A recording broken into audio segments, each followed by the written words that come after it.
تو اس نے ایک عظیم کفریہ کلمہ کہا، آج میرا کوئی خدا نہیں۔ پھر اس نے اپنی قوم کو لگاتار موقع سے فائدہ اٹھانے کا حکم دیتے ہوئے کہا، اے بنو بکر اپنا بدلہ لے لو، مجھے میری زندگی کی قسم تم حرم میں حاجیوں کی چوری کیا کرتے ہو،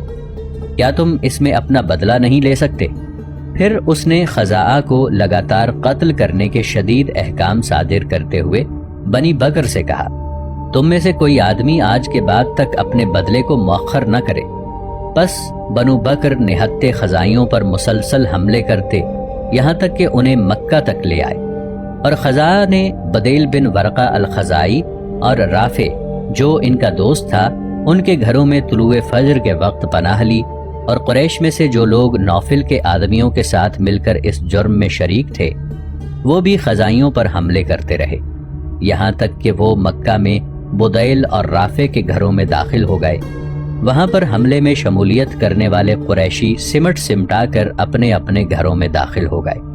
ان کا خیال تھا کہ ان کے جنگ میں شامل ہونے کو کوئی آدمی بھی نہ جان پائے گا، اور حضرت نبی کریم صلی اللہ علیہ وآلہ وسلم کو بھی ان باتوں کا پتہ نہ چلے گا جو انہوں نے بنی بکر کے ساتھ مل کر خیانت اور نقض عہد کے متعلق کی ہیں۔ تاہم بنو بکر نے طلوع فجر کے بعد بھی مکہ کے اندر خزاعہ پر اپنا حملہ جاری رکھا، اور بدیل بن ورقہ اور رافع کے دروازوں پر بغیر اس کے قریش کا کوئی آدمی ان کی راہ میں حائل ہوا ہو خزاعہ کے 20 آدمیوں کو قتل کر دیا۔ اس سے معلوم ہوتا ہے کہ اس حملے میں قریش بنی بکر کے ساتھ متفق تھے۔ ہاں، قریش کے بعض افراد جب اس بات سے آگاہ ہوئے تو وہ اس خیانت کے انجام سے خوفزدہ ہوئے اور سمجھ گئے کہ قریش اور ان کے حلیف بنی بکر نے جو کچھ کیا ہے دراصل اس عہد توڑنے کے لیے کیا ہے جو ان کے اور رسول کریم صلی اللہ علیہ وآلہ وسلم کے مابین ہوا تھا۔ چنانچہ حارث بن حشام اور عبداللہ بن ابی ربیہ نے سہیل بن عمرو اور اکرمہ بن ابو جہل اور مکرز بن حفص اور حویتب بن عبد العزیٰ کے پاس آ کر انہیں اس فعل پر جو بنی بکر نے ان کی مدد سے کیا تھا ملامت کی، اور انہیں یاد دلایا کہ ان کے اور محمد صلی اللہ علیہ وآلہ وسلم کے درمیان مدت مقررہ تک ایک معاہدہ طے پایا ہوا ہے، اور جو کچھ انہوں نے کیا ہے اس سے مدت کی خلاف ورزی ہوئی ہے۔ نوفل بن معاویہ اور اس کی قوم بنو بکر مکہ میں موجود خزائیوں کو فنا کر دینے کا پختہ ارادہ کیے ہوئے تھے۔ ہاں، سہیل بن عمرو اور صفوان بن امیہ اور ان کے قریشی ساتھی جو اس جرم میں ان کے ساتھ شریک تھے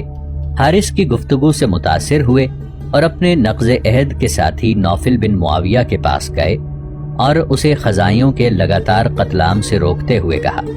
ہم نے تیرے اور تیرے اصحاب کے ساتھ مل کر جو کچھ کیا ہے تو اسے دیکھ چکا ہے، اور جو قتل عام تو نے کیا ہے وہ بھی تیری نگاہوں کے سامنے ہے۔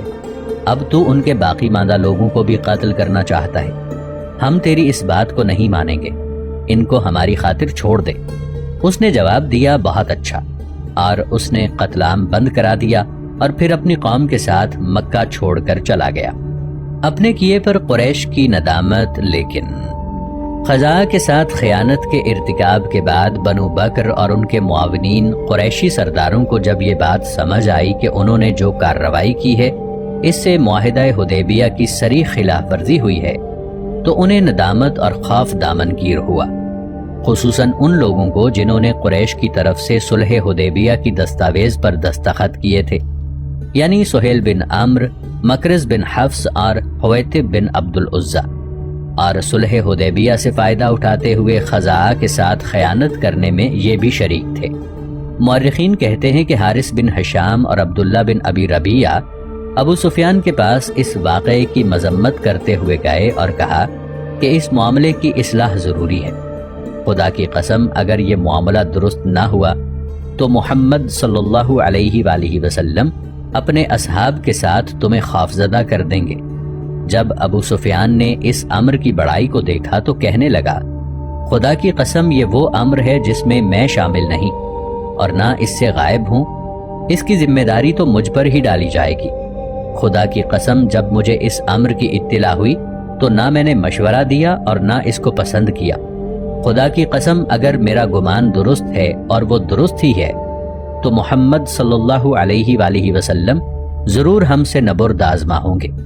عبداللہ بن ابی ربیہ کے متعلق اصحابہ میں ابن حجر رحمۃ اللہ علیہ کہتے ہیں کہ اس کا نام عمرو ہے، بعض حذیفہ بھی کہتے ہیں۔